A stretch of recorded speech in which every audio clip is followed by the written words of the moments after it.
حضرت عبداللہ بن عمر رضی اللہ تعالی عنہ کہتے ہیں کہ رسول کریم صلی اللہ علیہ وسلم نے فرمایا، جہاد کرنے والے کو اس کا اپنا اجر ملتا ہے، یعنی مجاہد کے لیے جہاد کا جو مخصوص اجر ہے وہ اس کو پورا ملتا ہے، اور جاعل یعنی مال دینے والے کو اس کا اپنا اجر بھی ملتا ہے اور جہاد کرنے والے کا بھی اجر ملتا ہے۔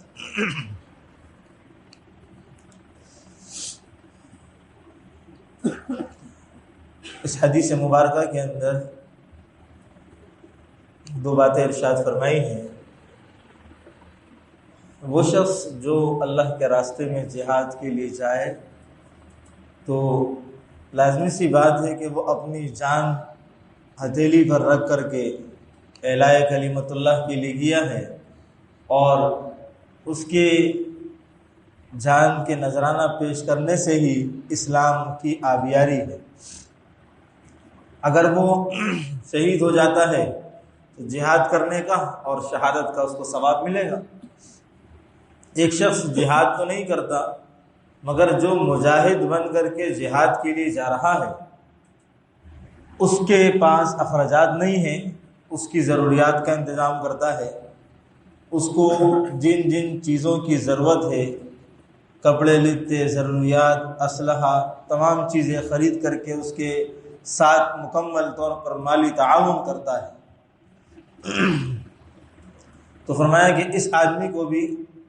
وہی اجر ملے گا۔ اس کو بھی دو اجر ملیں گے، ایک وہ اجر کہ اس نے مال دیا، دوسرا اس مجاہد کی جہاد کا جو اجر ہے، جو جہاد کرنے والے کو اجر ملتا ہے، وہ اجر اس مال دینے والے کو بھی ملے گا، تو مال دینے والے کو بھی ڈبل اجر ملے گا۔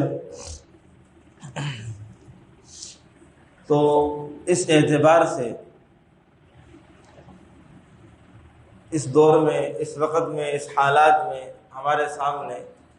غزہ کے مجاہدین بھی ہیں، اور غزہ کے مظلوم مسلمان بہن بھائی اور بے یار و مددگار، بے سہارا اور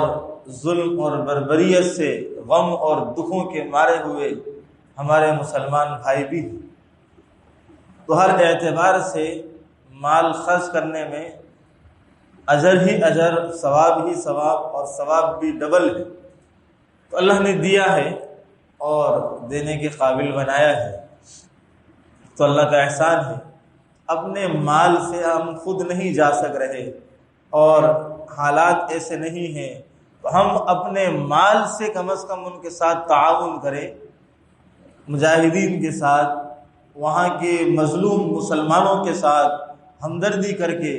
ان کا احساس کر کے ان کے ساتھ تعاون کریں۔ اللہ تبارک و تعالی ہمیں اس کی توفیق عطا فرمائے۔